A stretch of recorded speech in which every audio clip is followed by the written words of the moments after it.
The sun was setting over Metro General Hospital as Dr. Angela Chen gathered her belongings from her locker. She'd just finished a grueling 12-hour shift that included 2 emergency surgeries on young children. Her shoulders ached, but she felt satisfied knowing both kids would make full recoveries. As a pediatric surgeon, these were the moments that made all the long hours worth it. She walked through the quiet hospital corridors, exchanging tired smiles with the night shift staff coming in. Her Honda Civic was parked in the far corner of the staff parking lot. She'd been running late that morning and had to take whatever spot she could find. The evening air was cool against her face as she headed to her car, thinking about the hot shower waiting for her at home. The drive home started like any other. She followed her usual route, carefully observing all traffic signals and speed limits. After 15 years of making the same drive, she could practically do it with her eyes closed. Though of course she never would. She was too responsible for that. The police cruiser's lights flashing in her rearview mirror came as a complete surprise. Angela checked her speedometer. She was going exactly the speed limit. She'd used her turn signals, stopped completely at the stop sign, and couldn't think of any reason why she was being pulled over. Still, she did what she'd always been taught to do. She put on her hazard lights to acknowledge the officer, slowly pulled over to a well-lit area near a convenience store, and turned off her engine. Through her mirrors, she watched the officer approach. Something about his walk made her uneasy. There was an aggression to his stride that seemed unnecessary for a routine traffic stop. She took a deep breath and placed both hands on the steering wheel where they could be clearly seen. Officer Robert Hayes had been on the force for 8 years, and tonight he was in a foul mood. His divorce had just been finalized, his ex-wife got custody of their kids, and he'd been passed over for a promotion he felt he deserved. None of this had anything to do with Dr. Chen, but she was about to bear the brunt of his frustration. License and registration, he barked before he'd even reached her window fully. His flashlight beam hit her eyes directly, making her squint. "Of course, officer," Angela replied calmly. "May I ask why I'm being pulled over?" "Just give me your documents," he snapped, the beam of light unwavering. Angela spoke clearly and calmly. "I'm going to reach for my purse in the passenger seat to get my license." She narrated her movements, just as her husband had advised her to do during any police interaction. She reached slowly for her bag. What happened next would later be captured in crystal clear detail by both the convenience store's security cameras and Officer Hayes' own body camera. As Angela reached for her purse, Hayes suddenly yanked her car door open. "What are you reaching for?" he shouted, despite her clear announcement moments before. "My license, sir, just as you requested," Angela replied, fighting to keep her voice steady despite her rising fear. "Get out of the car." Hayes grabbed her arm roughly. "Officer, please, I'm a doctor at Metro General. I was just heading home from my shift." "I'm happy to comply with your requests, but you're hurting me." Instead of releasing her or calming down, Hayes yanked harder. When Angela instinctively tried to stabilize herself against the car door, Hayes did the unthinkable. He struck her across the face with enough force to snap her head back. The convenience store clerk, who had been watching the scene unfold with growing concern, immediately called 911. 2 teenagers who were buying snacks pulled out their phones and began recording.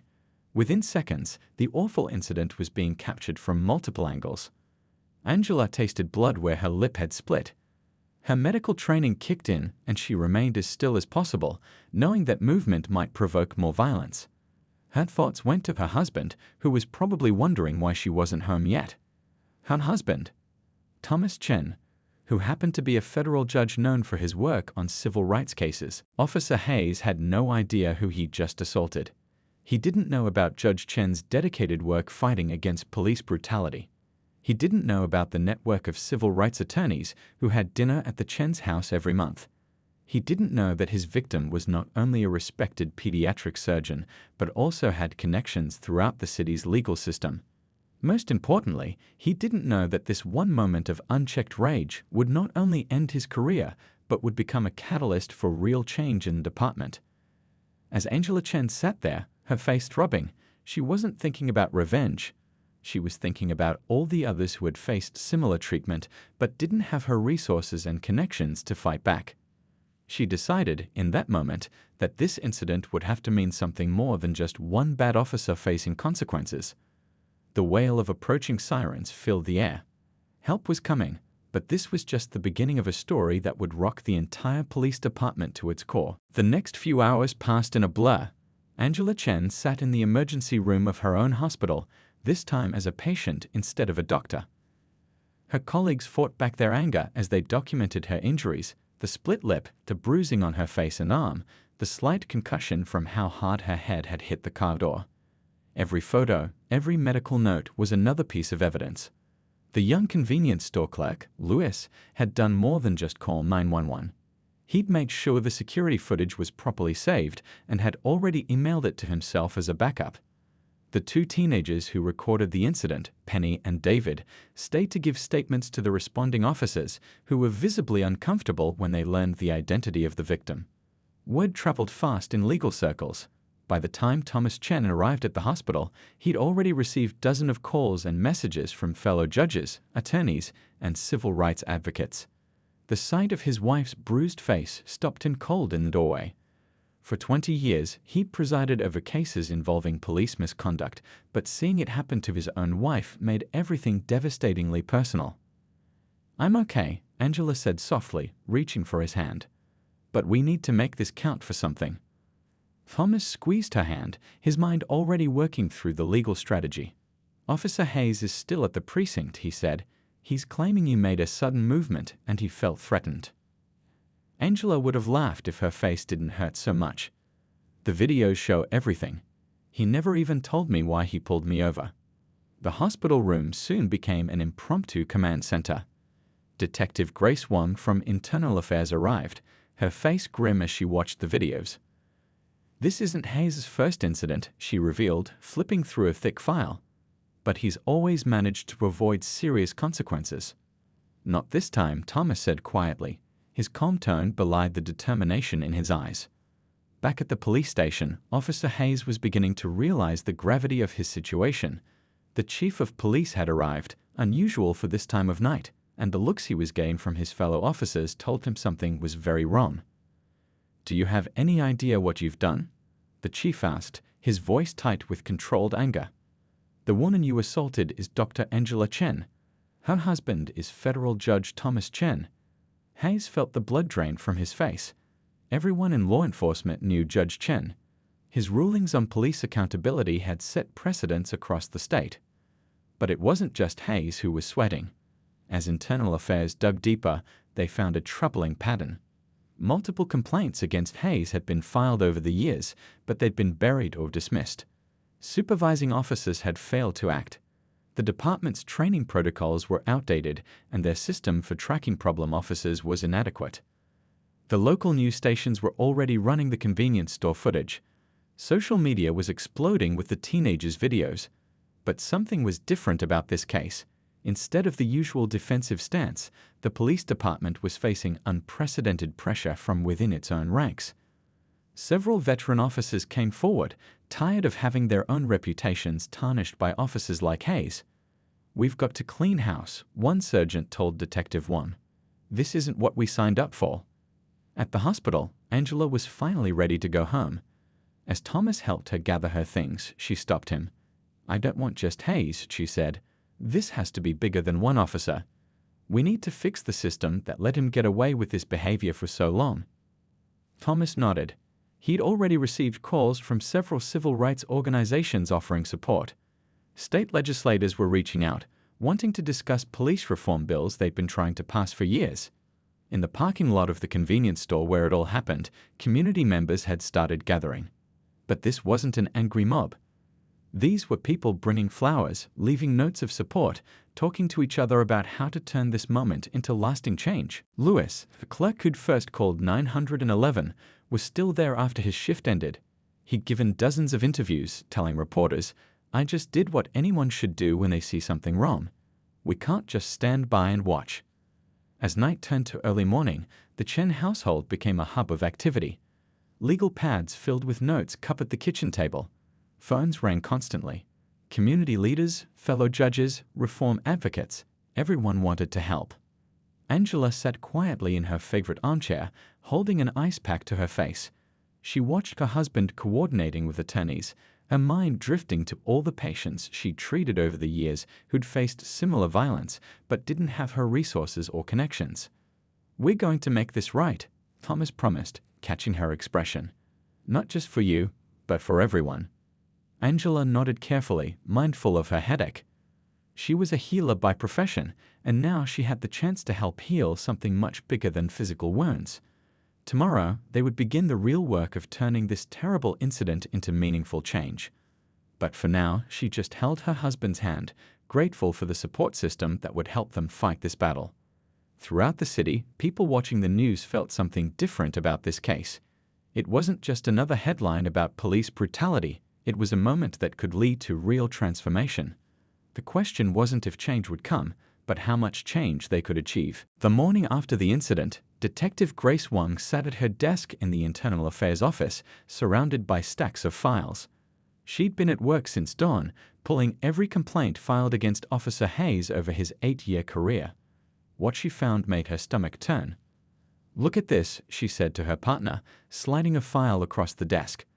3 years ago, a complaint about excessive force was filed against Hayes. The witness had video evidence, but somehow the footage went missing. The case was dismissed. Her partner picked up another file. "Here's one from last year. Similar situation. Hayes pulled someone over, escalated the situation for no reason.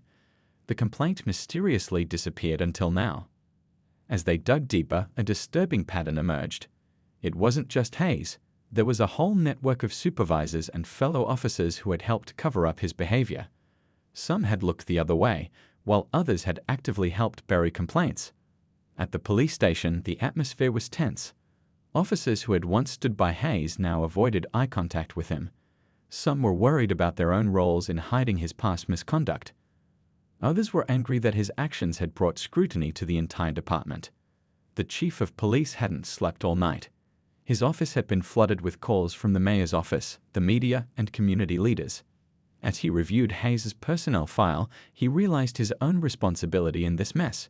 He'd seen the warning signs but had chosen to believe Hayes' excuses every time. Meanwhile, at the Chen household, Angela was receiving an unexpected visitor.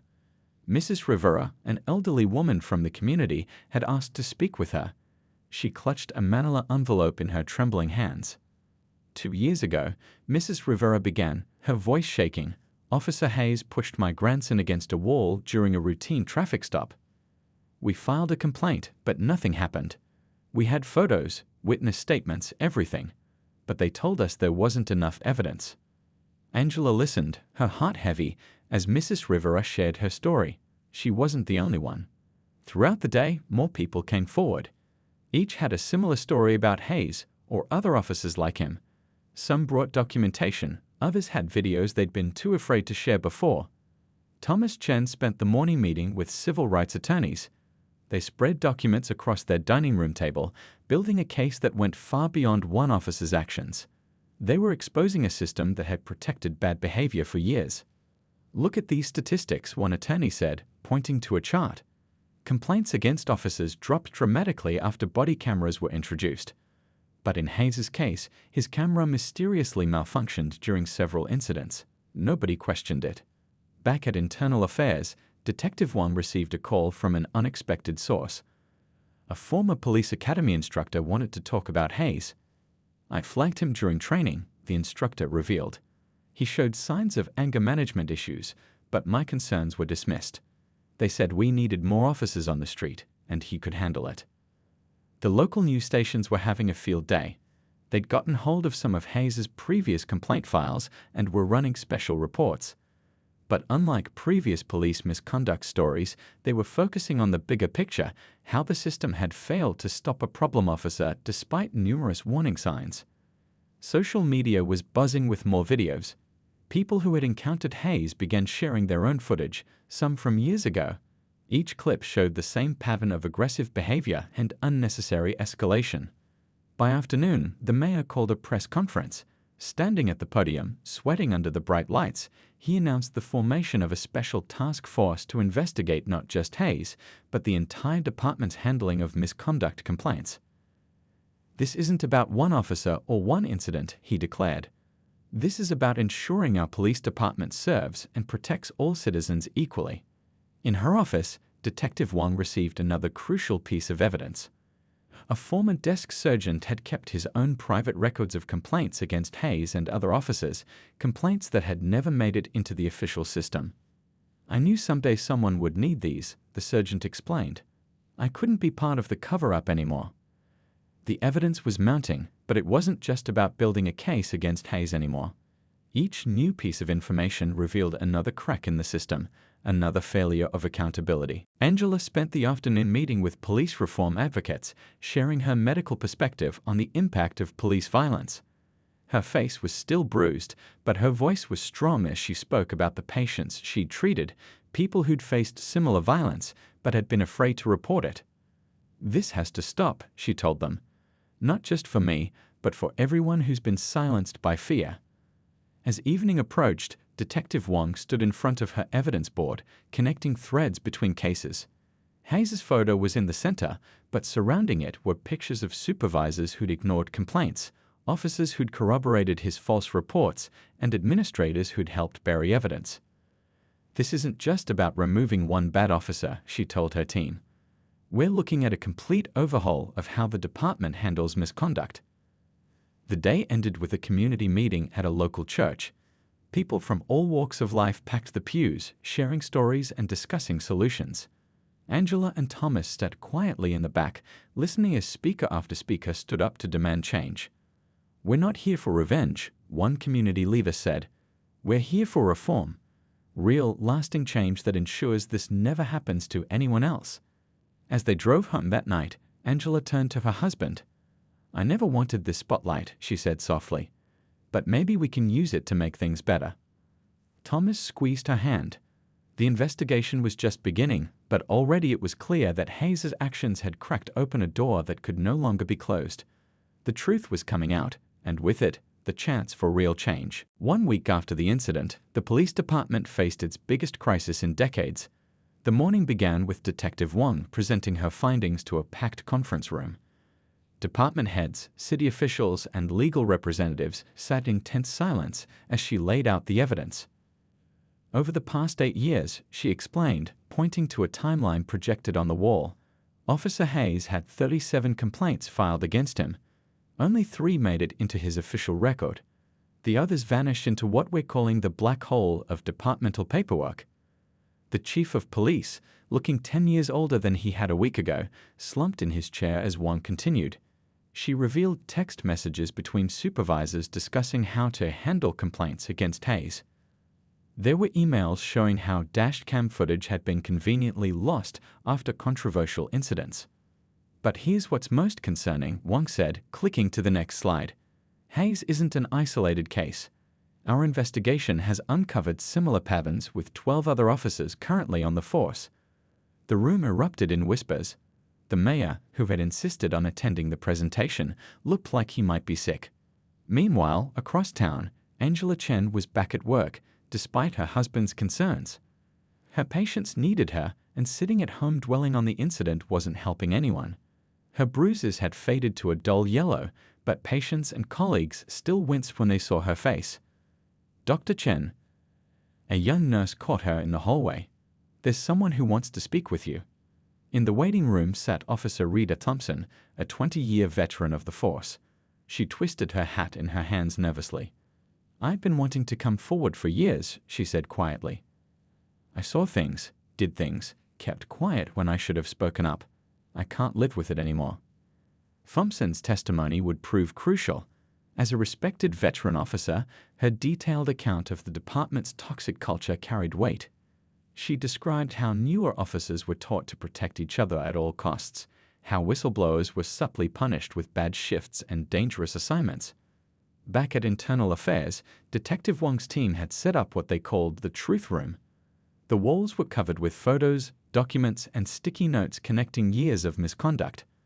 Officers began coming in voluntarily, some bringing old notebooks where they documented incidents they'd been too afraid to report officially. "It's like a dam breaking," Wong told her partner. Once the first few spoke up, others found their courage too. The investigation sparked change beyond the local department.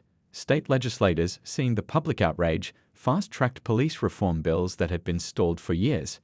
Other departments across the state began conducting their own internal reviews, not wanting to face similar scandals. At the police academy, instructors were already implementing new training programs. "We're completely revamping how we teach conflict resolution," the head instructor explained to a group of journalists. "The old command and control approach is out. We're focusing on de-escalation and community engagement." Officer Hayes, watching the department crumble around him from his paid administrative leave, finally broke his silence. His lawyer arranged an interview with Internal Affairs. "I never meant for things to go this far," he said, his arrogance finally cracking. "But nobody ever stopped me. Every time I crossed a line, someone helped cover it up. After a while, you start thinking you're untouchable." The media coverage had shifted from sensational headlines to serious investigative reporting. Local newspapers ran in-depth pieces exploring how the department's culture had evolved over decades. TV stations interviewed retired officers who shared their own experiences with the system's failures. Community meetings continued, but now police officials attended too. Real conversations were happening, uncomfortable, honest discussions about power, accountability, and trust. Angela received an invitation to speak at a police training session. Standing before a room of officers, some hostile, some receptive, she shared her story. But she also talked about her work as a doctor, about healing and second chances. "I'm not here to condemn all police officers," she told them. "I'm here because I believe in the possibility of change. Every day in my operating room, I see how healing is possible, even after serious trauma. But first, we have to acknowledge the wound." Her words struck a chord. After her speech, several officers approached her, sharing their own struggles with a system they knew was broken but felt powerless to change. The investigation expanded beyond Hayes. Detective Wong's team uncovered a network of informal agreements between officers, supervisors, and even some local officials. The blue wall of silence was crumbling, revealing decades of systematic cover-ups. Thomas Chen, watching the department's transformation from his unique position as both a judge and the husband of a victim, saw hope in the chaos. "Sometimes systems need to break down completely before they can be rebuilt properly," he told a colleague. The chief of police announced his retirement, acknowledging his role in allowing the toxic culture to flourish. "I failed this department and this city," he admitted in his resignation speech. "But from this failure, I hope we can build something better." As the fourth week of the investigation drew to a close, Detective Wong stood in the truth room, adding another string to connect two seemingly unrelated incidents. The web of misconduct was complex, but for the first time it was visible. Sunlight, as they say, is the best disinfectant. Angela, driving home that evening, passed the spot where Hayes had pulled her over. The convenience store had become a symbolic spot. People left flowers, notes, and signs calling for change. But unlike similar memorials across the country, this one felt different. It wasn't just marking a tragedy, it was marking a beginning. "We're seeing real change," she told her husband over dinner. "Not just promises and policies, but actual transformation. People are finally ready to listen and act." The crisis within the police department reached its peak during the fifth week after the incident. The morning started with an emergency meeting called by the city council. The council chambers were packed, with overflow crowds watching on monitors in the hallway. Detective Wong stood at the podium, her voice steady as she presented the full scope of her investigation. Behind her, a screen showed a staggering number: 342 buried complaints over the past decade, involving 47 different officers. "What we've uncovered goes beyond individual misconduct," she explained. "We're looking at a systematic failure of accountability that spans multiple levels of leadership." The room fell silent as she played audio recordings of high-ranking officers discussing how to handle problem cases. In one recording, a supervisor could be heard telling a rookie officer, "This is how things work here. You'll learn to look the other way." In the audience, Angela Chen sat next to her husband, listening as years of covered-up incidents were brought to light. She thought about Officer Hayes, who had changed her life with one moment of unchecked anger, and all the others who had suffered similar or worse treatment. The interim police chief, brought in from another state to help manage the crisis, took the podium next. Starting today, he announced, we're implementing a zero-tolerance policy for cover-ups.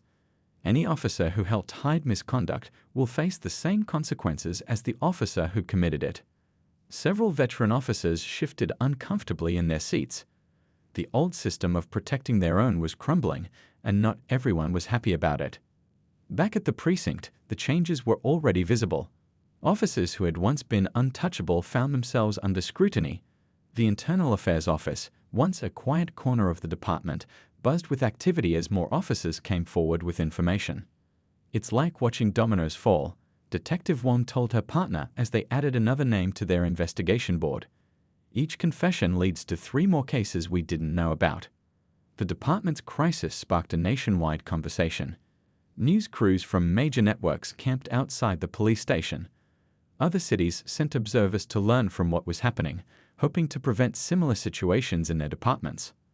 Officer Thompson, the veteran who had first come forward after Angela's incident, became an unexpected leader in the reform movement. She started meeting with small groups of officers, especially younger ones, encouraging them to speak up about problems they witnessed. We lost our way, she told them during one session. We thought protecting each other meant covering up wrongdoing. But real loyalty means holding each other to a higher standard. The convenience store owner where the incident happened, Mr. Patel, had turned his shop into an unofficial community center. People gathered there to share stories and discuss changes they wanted to see. He hung a large bulletin board where community members could post their ideas for police reform. Something good has to come from this, he told customers. We can't let this moment pass without real change. Angela returned to work full-time, but her experience had changed how she saw her role in the community. During her lunch breaks, she started meeting with a group of medical professionals to develop new protocols for documenting injuries from police encounters. As doctors, we have a responsibility, she told her colleagues. We need to be better advocates for patients who might be afraid to speak up. The investigation kept growing. Detective Wong's team discovered that the problem went beyond the police department. They'd found connections to the district attorney's office, where certain cases had been quietly dropped, and to City Hall, where budgets for oversight had been consistently cut. It's like pulling a thread, Wong explained to the Oversight Committee. The more we uncover, the more we realize how deep these problems go. The interim chief implemented immediate changes. Body cameras had to stay on during all interactions with the public. A new civilian review board was given real power to investigate complaints. Training programs were completely revamped, with a focus on de-escalation and community relations. But the most significant changes came from the officers themselves. The younger ones, especially, embraced the reforms. They started reporting problems instead of hiding them. They intervened when they saw colleagues getting too aggressive. The culture was slowly shifting. Officer Hayes, watching from the sidelines as his former colleagues transformed the department he helped corrupt, finally showed signs of understanding the impact of his actions. During a lengthy interview with Internal Affairs, he broke down. I became the kind of cop I used to hate, he admitted. And the system just let me keep going, getting worse and worse. Angela received an unexpected letter from Hayes' ex-wife. I left him because of his anger, she wrote. I saw what he was becoming, but nobody would listen. Thank you for finally exposing the truth. The City Council passed a series of reform measures, including better funding for training and mental health resources for officers. But more importantly, they established an independent oversight office with real power to investigate and discipline officers. Detective Wong, looking at her investigation board, now covered with hundreds of connections, felt a mix of sadness and hope. We had to break everything down to see how broken it really was, she told her team. Now we can start rebuilding the right way. As the 5th week drew to a close, Angela and Thomas hosted a dinner for key figures in the reform movement, officers, community leaders, and city officials. The conversation wasn't easy, but it was honest. This isn't just about punishing bad officers, Angela told the group. It's about creating a system where good officers can thrive and where everyone in our community feels protected and respected. The crisis wasn't over, but something had fundamentally changed. The wall of silence had cracked, and through that crack, real reform was finally possible. 6 months after the incident that started it all, the police department looked very different. The changes weren't just on paper, you could feel them in the air, see them in the way officers carried themselves, hear them in the conversations at morning briefings. The new chief of police, Captain Linda Torres, stood before the newest class of recruits. She'd been chosen for her track record of building community trust in her previous department. "Your badge isn't just a symbol of authority," she told them. "It's a symbol of responsibility. Every interaction you have with the public is a chance to build trust or break it." Down the hall, Detective Wong was training a newly expanded internal affairs team. Her investigation had led to the creation of a special unit dedicated to preventing misconduct before it happened. They called it the Early Intervention Team. "We look for warning signs," she explained to her new team members. "Excessive force complaints, aggressive traffic stops, patterns of escalation. We step in with additional training and support before things get out of hand." The convenience store where Angela had been assaulted had become a symbol of positive change. Mr. Patel had worked with community leaders to create a Coffee with Cops program. Every Wednesday morning, officers would meet with local residents over coffee and donuts, building relationships in a relaxed setting. At first, people were nervous, Mr. Patel admitted, but now, look.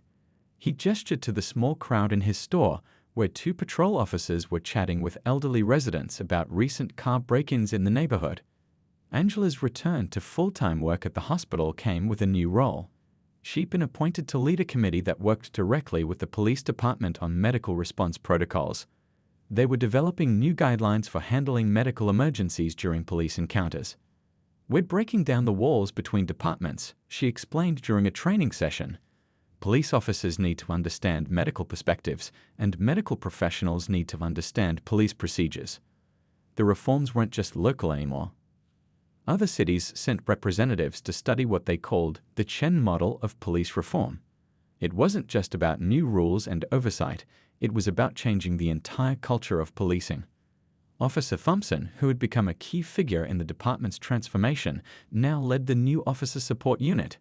They provided counseling, stress management training, and a safe space for officers to discuss problems before they escalated. "We lost some good officers who couldn't adapt to the changes," Thompson admitted during a staff meeting. "But the ones who stayed are stronger, better at their jobs, and happier too." The body camera program had been completely overhauled. New technology automatically uploaded footage to a secure server that neither officers nor supervisors could access directly. An independent civilian review board had full access to all footage. "Transparency isn't just a buzzword anymore," the tech supervisor explained. "It's built into our systems." The changes affected every aspect of police work. Traffic stops, once a major source of complaints, now followed strict protocols. Officers had to call in every stop, explain their reason, and keep their cameras running. Random audits of stop footage became routine. "It's actually made our jobs easier," one patrol officer told a local reporter. "When people know everything's being recorded and reviewed, they're more cooperative, and we're more conscious of how we handle situations." The department's training facility had been transformed. The old shooting range was still there, but now it shared space with a state-of-the-art simulation center where officers practiced de-escalation techniques. Role-playing exercises focused on communication and conflict resolution. "We still train for dangerous situations," the training coordinator explained. "But now we spend more time learning how to prevent situations from becoming dangerous in the first place." Angela and Thomas continued to host monthly dinners, but now they included both police officers and community members. These informal gatherings became a place where real conversations happened, where both sides could share concerns and ideas. "The best solutions come from understanding each other," Angela told a group of medical students who asked about her experience. "Change doesn't happen through force, it happens through connection." Officer Hayes's case had finally been resolved. He'd been fired and faced criminal charges, but more importantly, his case had become a teaching tool. New officers studied what went wrong, how the system had failed, and how to prevent similar situations. The Truth Room, where Detective Wong had mapped out years of misconduct, was now a museum of sorts. New officers toured it during their training, seeing firsthand how small compromises could lead to major failures. "It's a reminder," Wong told each group, "not just of what went wrong, but of how far we've come." As summer turned to fall, the department celebrated its first graduation of officers trained entirely under the new system. The ceremony was different from previous years. More community members attended, and the speeches focused on service rather than authority. "You're not just joining a department," Chief Torres told the graduates. "You're joining a community. Your success will be measured not by the arrests you make, but by the trust you build." Angela watched the ceremony from the audience, her hand clasped in her husband's. The bruises from that night had long faded, but the impact of what happened had created lasting change. Sometimes, she realized, it takes a moment of darkness to show the way toward light. 1 year after that fateful night, the city gathered for a special ceremony. The police department's main training facility was being renamed the Community Trust Center, and Angela Chen had been asked to give the opening speech. Standing at the podium, looking out at the mixed crowd of police officers and community members, she took a deep breath. "A year ago, I was a victim of police misconduct. Today, I stand before you not as a victim, but as a partner in change." The changes in the department had become a model for police reform across the country. Detective Wong, now promoted to Director of Professional Standards, regularly traveled to other cities to share their success story. The key was addressing the whole system, she explained to a group of visiting police chiefs. It wasn't enough to remove problem officers. We had to change the culture that protected them. The numbers told a powerful story.